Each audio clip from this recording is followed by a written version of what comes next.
అయ్యో ఇంత ధనం వచ్చేసరికి ఈ రాజుగారు మళ్ళీ సత్యనారాయణ స్వామి వారు అనుకుంటున్నారు, ఈ ధనమే కదా ఈ రాజుగారు వీళ్ళ షావుకారు గారికి ఇంత ధనం వచ్చేస్తే మళ్ళీ నా వ్రతం ముక్కు నాకు నా మొక్కులేం గుర్తుంటాయి, తన మొక్కులేం గుర్తుంటాయి, నేనేం గుర్తుంటానని చెప్పేసి మళ్ళీ సత్యనారాయణ స్వామి వారే మళ్ళీ ఒకసారి గుర్తు చేద్దాం షావుకారికి అని చెప్పేసి ఈసారి సత్యనారాయణ స్వామి వారు ఒక ముసలివాడ వేషం వేసుకుని, పండు ముసలివాడ వేషం వేసుకుని, తెల్ల గడ్డాలు మీసాలు వేసుకుని, కాషావస్త్రాలు ధరించి ఆ అల్లుడు మా వారి దగ్గరికి వచ్చారట.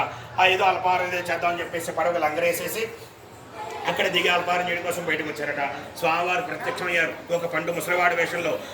ఎవరైనా ప్రాంతంలో కొత్తగా కనపడుతున్నారు, మీ పడవలో ఏంటి ఆ మూటలు ఏంటి అంత బరువుగా ఉన్నాయి, పడవ ఏంటి అంత మునిగిపోయిందని చెప్పంటే మావగారు అల్లు మావగారు కూడా అంటున్నాడు, మావగారు ఈ ముసలివాడు ఎవడ దొంగ వెదలో ఉన్నాడు, వీడి కింద మన నదిని చెప్పకండి, మన డబ్బులు దోచుకెళ్ళిపోతారు, పక్క రాజ్యం నుంచి ఇంకా వీళ్ళు గుంపు వెనకాల ఉంటుందని చెప్పేసి అన్నారట.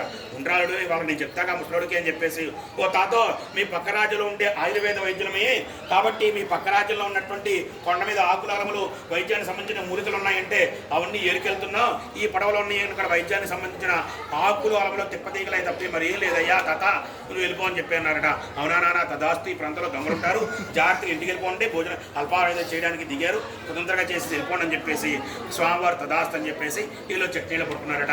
ఇలా అల్పాహారం చేసి పడవ దగ్గరికి వచ్చారు మావగారు వచ్చేసరికి అమ్మ అంత ఆకులాగా తెలియాడు. అప్పటిదాకా 300 లీటర్లు మునిగిపోయిన పడవ అమ్మ అంత ఆకులాగా తెలియాడుతుందట. ఏంటి అని చెప్పి షావుకారికి ₹1 10 పైసలు పోతేనే గుండె ఆగిపోతుంది. అటువంటి అంత డబ్బు అమాంతంగా ఆకులా తెలియాడిపోతుంటే ఇంకా గుండె ఆగిపోతుంది కాబట్టి లోపల వెళ్ళి చూశారట. చూడగానే పడవిప్పి మూటలు చూసరికి సన్యాసి దగ్గర ఏదైతే అబద్ధం పలికాడో అది నిజమైపోయేసరికి అయ్యో రామచంద్ర అని చెప్పేసి ఆ పడవ మీద మూర్చెల్లిపోయాడ.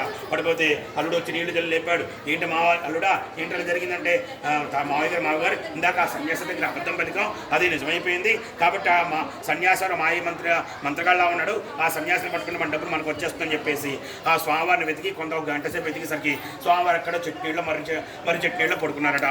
స్వామివారి దగ్గరికి వెళ్ళి పాదాలు వెళ్ళి అయ్యో రామచంద్ర స్వామి అయ్యో పెద్ద ఆయన అని చెప్పేసి సన్యాసి స్వామివారు కాళ్ళ మీద పడిపోయి పెడుకున్నారట. స్వామి మీరెవరో దైవ వయసు కూడా గౌరవం ఇవ్వకుండా మీ దగ్గర అవహేళ పలికాం, మర్యాద కూడా ఇవ్వకుండా మీ దగ్గర తప్పు పలికాం, మేము పలానా షావుకారులో ఇన్ని కష్టాలు పడుతూ ఇంటికి వచ్చేస్తున్నాం అని జరిగిందంతా చెప్పుకొచ్చారట. అప్పుడు స్వామివారు చెప్తున్నారట, ముసలివాడ వేషంలో ఉన్నటువంటి స్వామివారు సన్యాసి రూపంలో ఉన్నట్టు స్వామివారి ఈ విధంగా చెప్తున్నారట, ఓ షావుకారా మీకు ధనగర్వం తగ్గించుకోండి, మీకు ఎంత ధనం వచ్చినా సరే ఆ ధనగర్వాన్ని తగ్గించుకుని మీ బాధ్యతలు మొక్కులు మీకు గుర్తుపెట్టుకుంటే మీరంతగా సక్రమంగా జీవిస్తారు. కాబట్టి ఆ ధనగర్వం వల్ల మీకు అన్నీ కూడా మర్చిపోతున్నారు. కాబట్టి మీరు ఆ ధనగర్వం తగ్గించుకుంటే మీ ధనం మీకు కనబడుతుందని చెప్పగానే వెంటనే షావుకారు తెలుసుకుని తన తెలివంతా తెచ్చుకుని వీళ్ళు చూసేసరికి పడవ ఎక్కడిదక్కడ ఉండేసరికి ఆనందపడిపోయి ఇంటికి వెళ్ళిపోతున్నారట.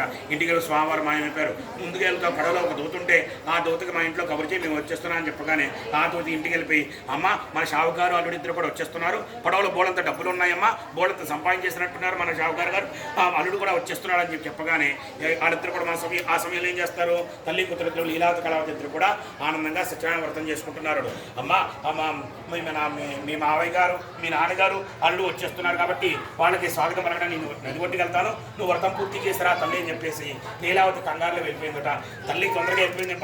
తల్లికి ఎంత కంగారుగా ఉంటే కొత్తగా పెళ్ళైన అమ్మాయి 16 రోజుల పండుగ కూడా కాలేదు కాబట్టి ఆ భర్తను చూడడానికి ఆనందంలో కొత్తగా అమ్మాయి పెళ్ళైన అమ్మాయి కళావతి కూడా గాబరగా పూర్తి చేసి ప్రసాదం కూడా స్వీకరించుకోకుండా స్వామివారికి దండం పెట్టేసి పొరుగున భర్తను చూడడానికి వచ్చేసింట. స్వామివారికి మళ్ళీ కోపం వచ్చింది. ఆ స్వామివారు మళ్ళీ కోపం వచ్చేసరికి ఈసారి అల్లుడి మీద శాపం కలిగింది. శాపం విధించేసరికి అల్లుడు వాళ్ళ రాజ్యాన్ని చేరుకున్నారు. మామగారు కింద ఉండి మూటలు అందుకుంటున్నారు, అల్లుడు మూటలో ఉండి అడుగులు పడవలో ఉండి మూటలు అందిస్తున్నారు. ఈలో స్వామివారి శాపం వచ్చి అల్లుడి మీద పడిపోయేసరికి అమాంతంగా ఒక గుణపం ఇలాగ భూమిలోకి అలాగ దిప్పితే ఈ విధంగా దిగిపోతుంది. అలాగా అమాంతంగా పడవ మూటలు ఆయా కలుగు అమాంతంగా భూమిలో కూరుకుపోయారు. ఏంటో నా భర్త లేని జీవితం నాకేందని చెప్పేసి కళావతి నీటిలో దూకే ప్రయత్నించింది. తండ్రి అడ్డుకున్నాడు. ఏం జరిగిన అయ్యో రామచంద్ర అని చెప్పేసి పొరుగుదండాలు పెట్టేసి విడిపోగానే ఈసారి బ్రాహ్మణ రూపంలో కాకుండా రాజుగారి రూపంలో కాకుండా సన్యాస రూపంలో కాకుండా డైరెక్ట్ ఆకాశంలోంచి ఆకాశవాణి పలికిందట. పలికేసరికి ఓ షావుకారా నీ కుమార్తె ఈ విధంగా చేసింది కాబట్టి మీరు ఇంత తప్పులు చేస్తున్నారు, ఈ విధంగా మళ్ళీ తప్పులు చేస్తున్నారు అని చెప్పేసి జరిగిందంతా ఆకాశవాణి చెప్పగానే వెంటనే తన కుమార్తెను ఆ గంగలో స్నానం చేయించేసి ఇంటికి తీసుకెళ్ళి స్వామివారి దండం పెట్టుకుని ఆ ప్రసాదాన్ని స్వామివారి కళ్ళకది నోట్లో వేసుకోగానే వెంటనే నడిగొడ్డుకి వచ్చేసరికి అమాంతంగా పడవ మూట్లడు అమాంతంగా పైకి వచ్చినారట. వచ్చేసరికి ఇదంతా కూడా సత్యనారాయణ స్వామివారి మహిమే మరేది కాదు. ఒక మానవుడు ఏంటి భూమిలోకి వెళ్ళిపోవడం ఏంటి, మళ్ళీ సజీవంగా బయటికి రావడం ఏంటి, ఇదంతా సత్యనారాయణ స్వామివారి మహిమే కాకుండా మరేది కాదని చెప్పేసి అందరూ కూడా సత్యనారాయణ స్వామివారికి జై, సత్యనారాయణ స్వామివారికి జై అని చెప్పేసి జై జై నాణాలతో ఆ నది వద్దంట కూడా మారుమోపిందట. వెంటనే షావుకారని అనుకున్నాడట, ఇంటికి వెళ్తే ఈ 10 అడుగుల్లోనే మళ్ళీ ఇల్లు ఏం తప్పుడు చేస్తాం కాబట్టి ఇక్కడే వ్రతం చేస్తానని చెప్పేసి తన పడవలో ఉన్న సగం మూటలు ఇంటికి పంపించేసి సగం మూటలతోటి ఒక మర్రి చెట్టు కింద అక్కడే ఉన్న మారేడు చెట్టు కింద ఊళ్ళో ఉన్న వాళ్ళందరికీ భోజనాలన్నీ చాటింపు వేయండి, ఊళ్ళో ఉన్న బ్రాహ్మణులందరూ వ్రతాన్ని కేకేయండి అని చెప్పేసి ఒక మారేడు చెట్టు కింద ఒక పందిరి వేసి ఆ షావుకారు, సాధువు, లీలావతి, కళావతి దంపతులు ఇద్దరు కూడా 2 జోడాల కూర్చుని స్వామివారి వ్రతాన్ని 25 ఏళ్ల పైన తర్వాత వ్రతం చేసుకున్నాడు షావుకారు.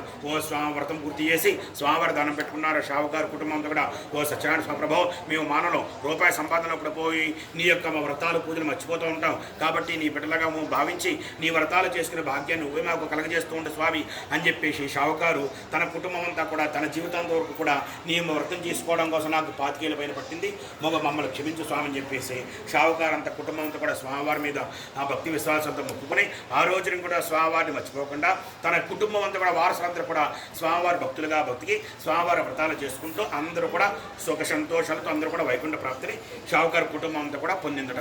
గోవిందా గోవిందా.